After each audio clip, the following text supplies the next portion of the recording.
show is we and all the rest of the 100 children were there from the rest of the United States around the world. We're so glad that the 100 children to join me. The first time we'd have had this thing at the National Landmark Historic District called Penn Center, right up on Historic Hotel Island, South Kakalaki.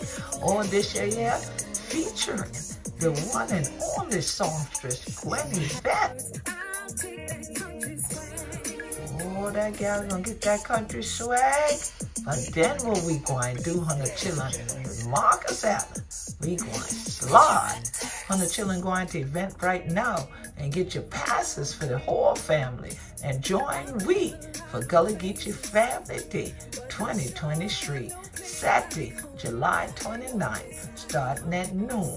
All 100 children be there because they're going to be a time.